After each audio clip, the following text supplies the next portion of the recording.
오늘은 신명기 8장 1절에서 10절 말씀에 근거해서 함께 따라해 보겠습니다. 돌아봄 그리고 내다봄. 네, 이러한 제목으로 말씀의 은혜 나누도록 하겠습니다. 지난주 금요일 저녁에 동료 목사님들과 번개 모임을 가졌습니다.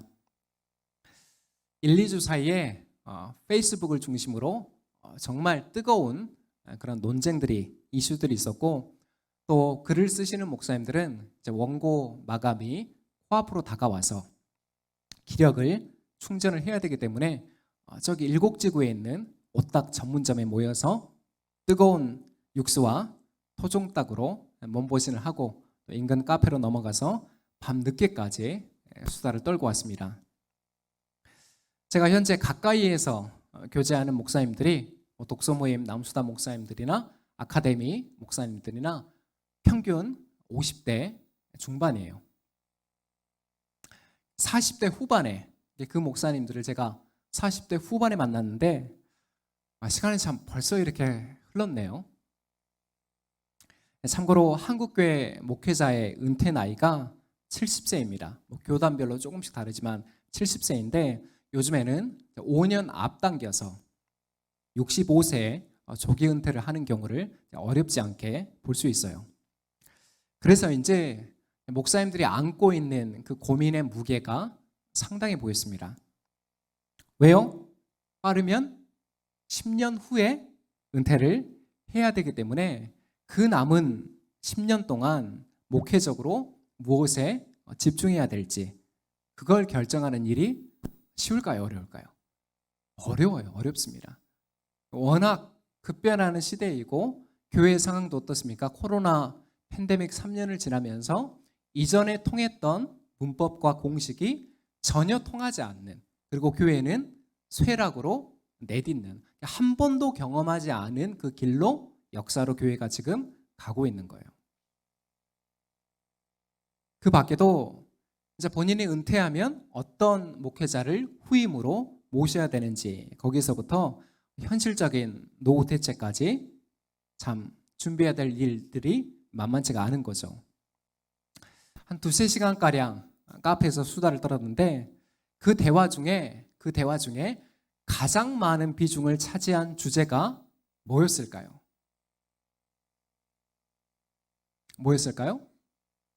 바로 치열하게 살았던 지난 세월들에 대한 이야기였어요. 사람들 모이면, 어른들이 모이면 무슨 얘기합니까? 과거를 많이 얘기하잖아요. 흔히 나이가 들면 과거에 대한 자랑만 많아진다고들 그렇게 하죠. 내가 왕년에 이랬는데, 내가 소시적에 이런 사람이었는데. 그런데 목사님들의 그 이야기를 자세히 제가 들어보니까 마냥 과거에 대한 예찬만은 아니었습니다. 우리가 사는 현재는 지난 과거가 쌓인 결과이다. 우리가 사는 현재는 지난 과거가 쌓인 결과이다. 여러분, 이 말에 동의하세요? 네. 지난주 예능 프로 유퀴즈에 보니까 김연아 선수가 나왔더라고요. 자기는 은퇴를 하고 나서 전혀 운동을 하지 않았대요. 왜 그랬을까요? 선수 시절에 날마다 지긋지긋하게 그 한계를 넘어서는 훈련을 했기 때문에 이제는 운동이라고 하면 꼴도 보기 싫은 거예요. 네. 후회 없이 정말 모든 걸 다 쏟아냈기 때문에. 그럼에도 그렇게 쌓인 김연아 선수의 훈련이 어떻게 했습니까? 그녀를 독보적인 피겨 여왕으로 만들어준 거죠. 이런 맥락에서 우리가 사는 현재는 과거가 쌓인 결과라는 것입니다. 동시에 우리의 과거는 지난 과거로만 머물지 않고 미래를 향한 도약의 발판이 되기도 하는 것이죠. 여러분, 지금보다 더 나은 삶과 믿음이 되기를 모두 다 원하시죠? 지금보다는. 네. 그렇다면 예측하기 힘든 미래보다 상대적으로 파악하기 쉬운 과거를 돌아보는 일이 우리에게 필요한 지혜예요. 미래는 예측할 수 없잖아요. 하지만 과거는 우리가 회상할 수 있잖아요. 더듬어 볼 수 있고 다시 재해석할 수 있고. 이 돌아본다는 것은 언제나 앞을 내다보는 일과 맞물려 있기 때문입니다. 과거의 시점으로만 끊기는 것이 아니라 지난 과거를 돌아보는 일은 앞으로의 미래를 내다보는 일과 맞물려 있는 거예요. 연결선상에 있다는 것입니다. 오늘 우리가 읽은 성경 신명기가 바로 이 돌아봄과 내다봄에 대해서 우리에게 교훈을 주고 있어요. 여러분, 신명기가 어떤 책입니까? 모세오경, 창세기, 출애굽기, 레위기, 민수기, 신명기, 제일 마지막 책이죠.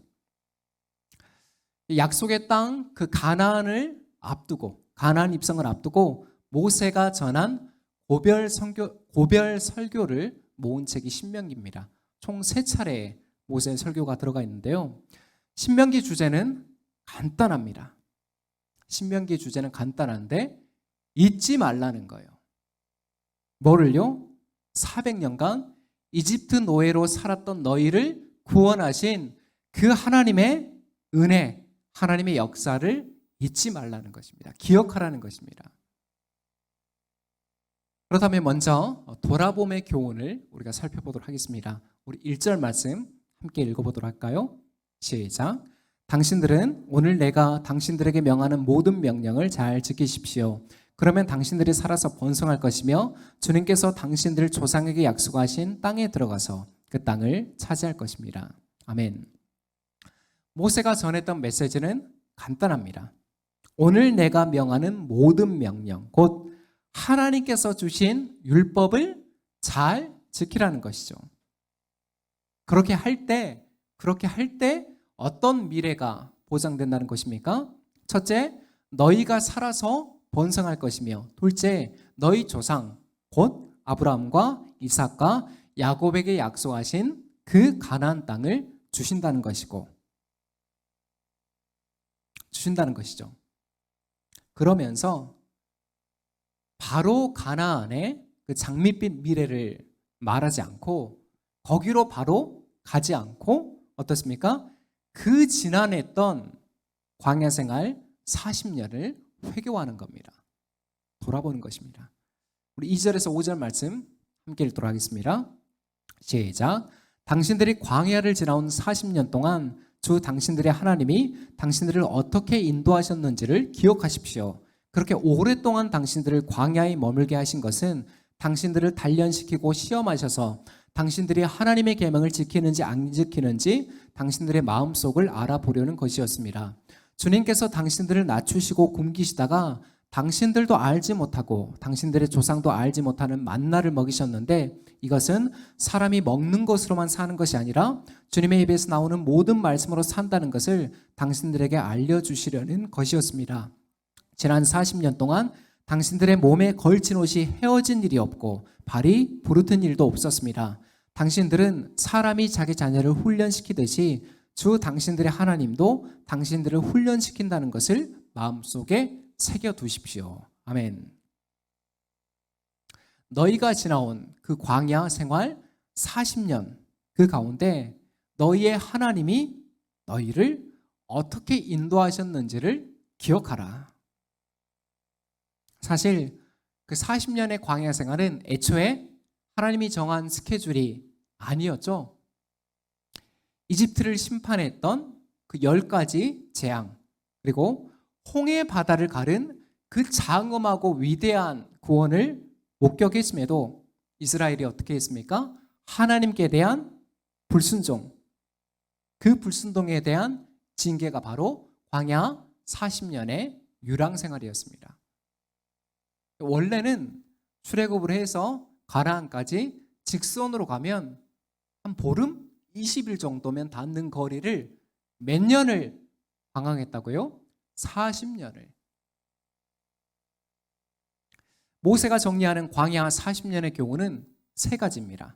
첫째, 하나님이 그토록 오랫동안 너희를 광야에 머물게 하신 것은 너희를 시험하기 위함인데 그 시험이란 너희가 하나님의 계명, 곧 율법을 지키는지 안 지키는지를 알아보려는 것이었다. 둘째, 너희의 조상들도 알지 못한 하늘의 만나를 먹이셨는데 그 이유는 사람이 떡으로만 사는 것이 아니라 여호와의 입에서 나오는 모든 말씀으로 산다는 것을 가르치시기 위함이었다.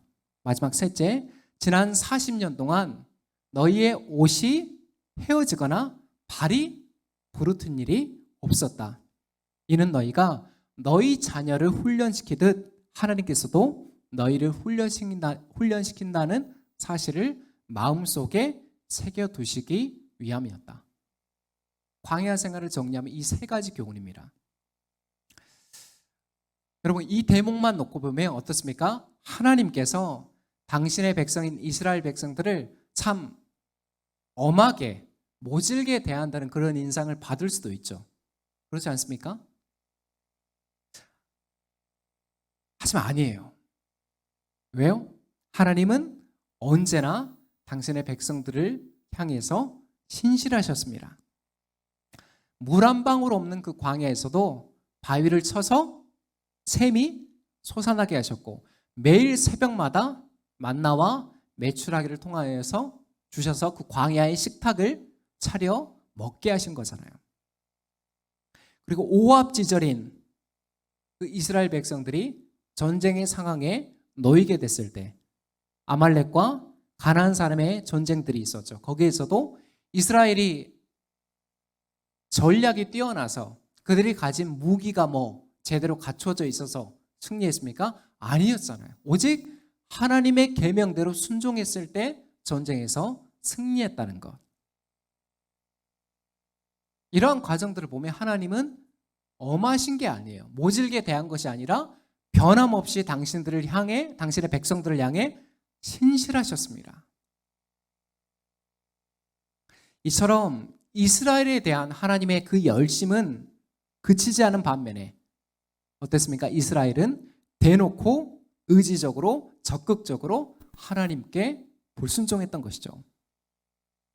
그 약속의 땅 가나안을 앞두고 12정탐꾼을 보냈잖아요. 가데스 바네아에서. 그때 거인 같은 네피림이라고 하죠. 성경에서는 우리말로 거인 같은 그 가나안 원주민들을 보고 이스라엘 백성들이 어떻게 반응했습니까? 그냥 단순히 두렵고 떨리다. 이 전쟁에서 우리가 승산이 있을지 모르겠다. 이 정도였습니까? 아니었어요. 모세를 갈아치우고 다른 지도자를 세워서 다시 이집트로 돌아가자고 했습니다. 이게 무슨 말이에요? 단순한 불평이 아니라 그들을 이집트 노예에서 건져서 구원하신 하나님의 은혜와 구원의 역사를 짓밟고 무시한 명백한 반역인 것입니다. 돌아갈 수 없어요. 이집트로는. 홍해를 건너왔잖아요. 돌아갈 수 없는데 돌아가자는 것은 뭐예요? 반역인 거예요. 하나님을 믿지 않는다는 거예요, 사실은. 그래서 이집트에서 나온 1세대, 출애굽 1세대가 어떻습니까? 광야에서 다 죽었잖아요. 하나님의 약속을 신뢰하지 못하는 사람들은 가나안을 들어갈 수 없다. 모세와 갈렙을 제외하고는 다 죽었어요. 저 같으면 참 거기에서 그치지 않고 그 하나님 백성이라는 특권을 도로 가져왔을 것입니다. 그렇잖아요. 은혜를 화로 갚는다는 경우가 딱 이런 경우예요. 그러나 하나님은 그 분명한 불순종에도 그 백성들을 버리지 않고 다시 고쳐 쓰시기 위한 길을 준비하시는데 그 길이 뭡니까? 바로 광야 40년의 연단과 훈련의 시간이었습니다. 그걸 거치지 않으면 약속의 땅 가나안에 들어갈 수 없다는 거예요. 여러분, 그 40년이 얼마나 축복의 기간이었는지 아세요? 우리가 사는 세상을 보세요. 한번 실패하면 패자부활전이 없는 이 잔인하고 냉혹한 칼날 그 위에서 우리가 살잖아요. 하지만 하나님은 한 번 선택한 하나님의 백성은 어떻습니까? 절대로 버리지 않으세요. 우리도 어때요? 사람은 고쳐 쓰는 게 아니다라고 얘기하죠. 그 말이 맞아요. 사람 안 변합니다. 그럼에도 하나님은 어때요? 그 백성들을 고쳐서 그 약속의 땅으로 인도하시잖아요. 행여 불순종해서 다른 길로 이탈하더라도 훈련과 연단으로 다시 돌아오게 하는 그 전화위복의 기회를 하나님은 주시는 것입니다. 이게 바로 헤세드, 말씀드렸죠. 헤세드, 하나님의 언약적 사랑인 것입니다. 언약적 은혜가 헤세드인 것이죠. 네, 7월의 첫 주일입니다. 벌써 상반기가 지났는데 지난 6개월 여러분 어떻게 보내셨어요? 신년에 우리가 계획했던 대로 일이 잘 풀린 분도 있겠지만 그보다는 계획대로 안 되고 다람쥐 쳇바퀴 돌듯 일터와 집을 맴도는 그런 경우가 더 많았을 겁니다. 김영하 작가의 여행의 이유라는 에세이를 보면 이런 대목이 나와요. 인생과 여행은 그래서 신비롭다. 설령 우리가 원하는 것을 얻지 못하고 예상치 못한 실패와 시련, 좌절을 겪는다 해도 우리가 그 안에서 얼마든지 기쁨을 찾아내고 행복을 누리며 깊은 깨달음을 얻기 때문이다. 아주 많이 팔린 베스트셀러인데 인생과 여행이 그 비슷한 부분, 연결성이 많다는 것입니다. 저도 원래 지난달까지 개인적으로 마쳐야 되는 작업이 있었어요. 근데 전혀 예상치 못한 일 때문에 완전히 계획이 틀어져 버렸습니다. 그 작업이 끝내야 제가 또 하반기에 계획하고 있는 또 새로운 작업을 시작할 수가 있는데 그 전체적인 그림이 다 꼬여버린 것이죠. 게다가 혼자서 하는 일이면 괜찮았을 거예요. 근데 여러 사람이 함께하는 작업이라 상당한 스트레스로 제가 마음고생이 참 심했습니다. 그럼에도 그 부정적인 감정에 제가 매몰되지 않고 다시 평안의 시간을 찾을 수 있었던 이유가 돌아봄의 시간을 가졌기 때문이에요. 멈춰서, 여기서 멈춰지는 거는 이제 제 의지로 할 수가 없잖아요. 멈춰진 그 상황에서 돌아본 거예요. 왜 이렇게 됐지? 여기서 내가 어떻게 해야 되지? 여러분, 인생이 내 뜻대로 되던가요? 돼요? 안 돼요. 저도 지난 40년의 그 삶을 돌아볼 때 분명한 깨달음이 하나 있었습니다. 그게 뭐냐면 내 뜻과 계획대로 이루어진 일보다 하나님의 간섭과 하나님의 인도하심이 월등하게 많았다는 거예요. 동의하십니까? 내가 계획을 세우고 내가 열심히 하고 그렇게 살아왔던 일들보다 하나님이 계획하시고 하나님이 간섭하시고 하나님이 인도하시고 이끄신 일들이 월등하게 많았다는 거예요. 우리가 인지하지 못하는 영역에서 더 많을 거예요. 그러니 현실적으로는 매우 큰 일임에도 일이 일비하지 않는 그런 이유가 믿음의 시선으로 보면 그러한 일들이, 그러한 이슈가 상대적으로 작아 보이기 때문입니다. 아멘이세요? 일이 일비하지 않아요. 왜요? 믿음의 시선으로 보면 여기서 멈추게 하신 게 하나님의 뜻이 있기 때문에 분명히 내가 알지는 못하지만 그래서 여유를 가질 수 있고 평안을 되찾을 수가 있는 것입니다. 그리고 얼마든지 다른 해석으로 받아들일 수 있는 여지가 있잖아요. 안 그래요? 우리가 어떤 선택을 했는데 그게 맞을 거라고 생각했는데 돌아보면 아니었던 경우가 적습니까? 많습니까? 많아요. 다른 해석으로 돌아볼 수 있는 여지도 그렇게 있는 겁니다. 중요한 것은 일어난 사건이 아니에요. 일어난 이슈가 아니라 그 일을 되돌아보는 성찰적 믿음이라고 저는 생각합니다. 성찰이 뭡니까? 스스로 돌아보면서 반성하는 거잖아요. 성찰적 믿음이 필요한 것이죠. 여전히 우리가 사는 세상은 광야와 같은 세상이에요. 파라다이스가 아니에요. 곳곳에 오아시스가 있는 그런 곳이 아니라 광야 같은 지난한 여정입니다. 우리의 인생이, 우리의 믿음의 여정도. 그래서 그 세상에서 나를 살게 하는 것이 눈에 보이고 손에 잡히는 물질인지 아니면 하나님의 입에서 나오는 진리의 말씀인지, 무엇이 나를 규정짓고 무엇이 나를 지금 형성해 가고 있는지를 곰곰이 돌아보는 거예요. 지금껏 나를 살게 하신 이가 하나님이시고 하나님의 계명보다 내 욕심이나 욕망이 더 앞설 때도 많았지만 그렇기에 여전히 하나님의 훈련과 연단의 손길이 내게 필요하다는 사실을 고백하고 인정하면 대체 우리가 받아들이지 못할 일이 뭐가 있습니까? 그 또한 하나님의 과정 안에 있고 그 또한 하나님의 연단과 훈련의 시간이라고 생각한다면 상 같은 문제라도 우리가 받아들이지 못할 이유가 없다는 것입니다. 그런 관점으로 성경을 보세요. 복받고 잘된 이야기 많지 않아요, 성경에. 사랑하는 여러분, 이 돌아봄의 과정은 우리 믿음의 여정이 끝날 때까지 계속해서 우리가 견지해야 될 영성입니다. 성령의 인도하심 아래 이 돌아봄의 영성이 더욱 깊어지는 우리 공동체가 되기를 축복합니다. 다음으로 살펴볼 것은 내다봄의 은혜입니다. 우리 6절에서 10절 말씀 함께 읽도록 하겠습니다. 시작. 당신들은 주 당신들의 하나님의 명령을 잘 지키고 그의 길을 따라가며 그를 경외하십시오. 주 당신들의 하나님이 당신들을 데리고 가시는 땅은 좋은 땅입니다.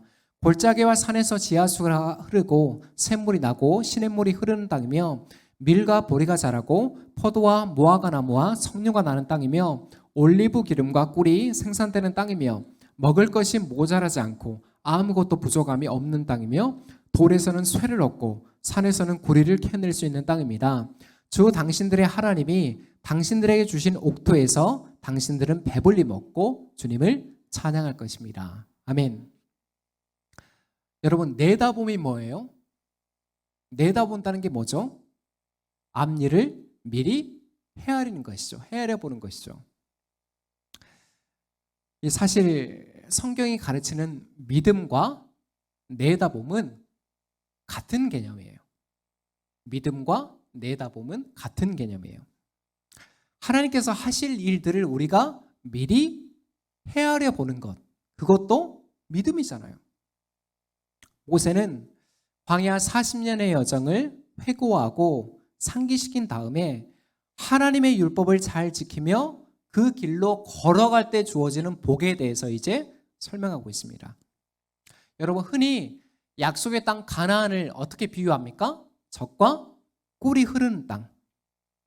7절에서 10절의 그 묘사가 그 그림을 보여주잖아요. 얼마나 그 비옥한 땅, 그냥 씨만 뿌려도 열매들이 주렁주렁 풍성하게 나는 땅. 골짜기와 산에서 흐르는 그 풍부한 지하수와 샘물, 밀, 보리, 포도, 무화과, 꿀, 올리브 기름이 나는 그 기름진 땅, 새와 구리 등 풍부한 광물질, 얼마나 환상적이에요. 여러분이 지금 그 척박한 광야에서 이 설명을 듣는다고 생각하면 얼마나 심장이 뛰었겠습니까? 이처럼 하나님께서 그 광야와 가나안 땅에 드라마틱한 격차를 보여주시는 이유는 다음과 같습니다. 첫째, 약속의 땅에 들어갈 자격은 연단과 훈련, 인내와 순종을 몸소 체험한 사람들에게만 주어진다는 것입니다. 둘째, 불순종을 상징하는 광야, 순종을 상징하는 가나안을 대비시켜서 하나님을 경외하며 그분의 계명을 지킬 때 주어지는 복이 얼마나 풍성한지를 가르치시기 위함인 것입니다. 셋째, 1차적으로 가나안은 약속의 땅을 가리키죠. 하지만 궁극적으로 가나안 땅이 가리키는 게 뭡니까? 새하늘과 새 땅, 완전하게 임할 하나님 나라의 풍성함과 부요함을 미리 내다보게 하는 역할이 바로 가나안의 의미예요. 물리적인 땅만이 아니라 궁극적으로 우리가 들어가게 될 이 세상의 종말 이후에 완전하게 완성될 하나님 나라의 그 그림이 바로 가나안이에요. 그제가 선교 목사님의 70번째 생신이었습니다. 이후에 이제 식당에 가서 우리가 식사하기 전에 한 10분간 프로그램이 있는데, 그때 제가 이제 성도들을 대표해서 읽을 짧은 편지를 하나 준비하는데 참 여러 감정이 교차했습니다. 왜냐하면 저에게는 아버지요, 믿음의 선배요, 팔로교회를 개척한 일대 목회자이기 때문인 것이죠. 선교 목사님의 삶을 구분 지으면 총 3막으로 구성되는 것 같습니다. 1막은 사업가로서의 성공을 꿈꾸었던 삶, 2막은 예수를 믿고 회심하여 그 22년간 목회자로 헌신한 삶, 그리고 현재 3막은 선교사로 자원하여 남은 생을 하나님께 드리는 삶으로 그렇게 지내고 계시죠. 저도 이제 나이를 먹고 목회 경험이 이제 조금씩 쌓이다 보니까 참 선교 목사님에 대한 존경심이 나날이 커져감을 느끼고 있습니다. 왜냐하면 목회 초반에는 다들 투철한 사명감으로 시작하잖아요. 하지만 그 시작이 이어져서 아름다운 퇴장으로 남겨지는 목회자는 그리 많지가 않아요. 지금 광주 시내 지역의 교회들도 여러 분쟁들이 많이 있는데 다른 게 아닙니다. 목회자들의 은퇴가 아름답지 못하기 때문에 교회 안에서 분란이 나는 것이에요. 그만큼 한결같다는 태도를 지키기란 여간 어려운 일이 아닌 것이죠. 올 초에 출간한 충강교회, 충강교회 이재현 목사님의 책에서도 그 원로 목사님에 대한 존경심을 찾아볼 수가 있어요. 내 목회의 스승이신 고 박병훈 목사님께 이 책을 헌정한다. 고통과 눈물을 웃음으로 승화시킨 목사님의 설교와 인자한 모습이 그립다. 이렇게 그 책 서문 마지막에 적어 놓으셨습니다. 이처럼 선배 목사님들의 삶을 묵상하다 보면 어떻게 그처럼 신실하게 사실 수가 있을까? 어떻게 그처럼 신실하게 사셨을까? 그러한 거룩한 호기심이 드는 것 같아요. 그러면서 이분들은 정말 내다봄의 은혜 안에 사셨구나라는 그러한 결론에 이르게 됩니다. 미리 내다봤습니다. 뭘요? 하나님 나라에서 받게 될 그 영광, 그 상급, 그게 없으면 그렇게 희생하고 헌신하며 살아갈 이유가 아무것도 없는 것이죠. 여러분, 한 인간의 생애 동안 외적으로든 내적으로든 얼마나 많은 시련과 아픔이 있었겠습니까? 그럼에도 끝까지 선명하게 그 믿음의 길을 고수할 수 있었던 이유는 바로 하나님의 사랑과 하나님의 영광이 실제한다는 그런 증거가 아닐까요? 내 평생 살아온 길 뒤를 돌아보니 걸음마다 자욱마다 모두 죄뿐입니다. 우리 죄를 사하신 주의 은혜 크시니 골고다의 언덕길 주님 바라봄. 같이 찬양할까요? 나가지 못난 인간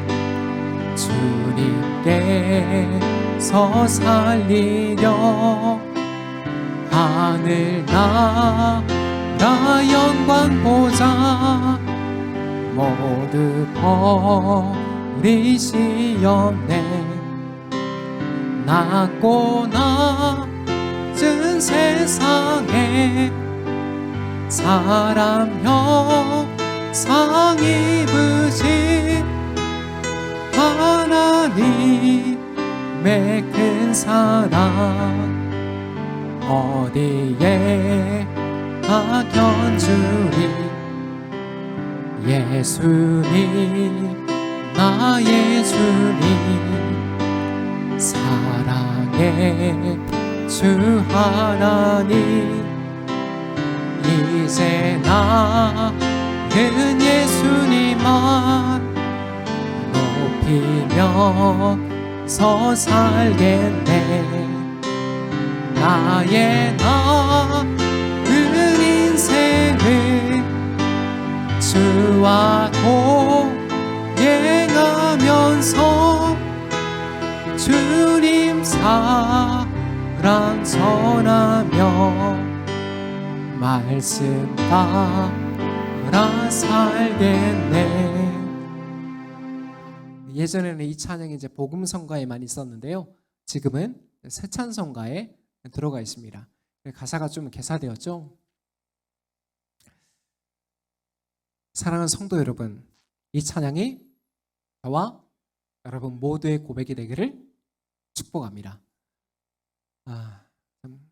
국가적으로 남은 이제 하반기에 뭐 정치나 경제나 외교나 그런 대부분의 전망이 많이 어둡다고 예측을 합니다. 어둡다는 것은 어려워질 것이라는 것은 기정사실인데 그 어려움이 최소화되기를 우리가 기도를 해야 되겠죠. 지금도 우리가 피부로 느끼고 있지만 그럴수록 우리 믿음의 성도들은 어때야 됩니까? 그럴수록 우리에게 주신 지난해 시간들 그 은혜를 돌아보면서 동시에 하나님 나라에 대한 소망과 내다봄에 그 은혜 안에 머물기를 간절히 소망합니다. 끝으로 이 믿음의 울타리 안에서 우리 서로가 든든한 버팀목이 되어주는 그 사랑의 연대로 나아가는 발로 공동체가 되시기를 다시 한번 주님의 이름으로 축원합니다. 기도하겠습니다.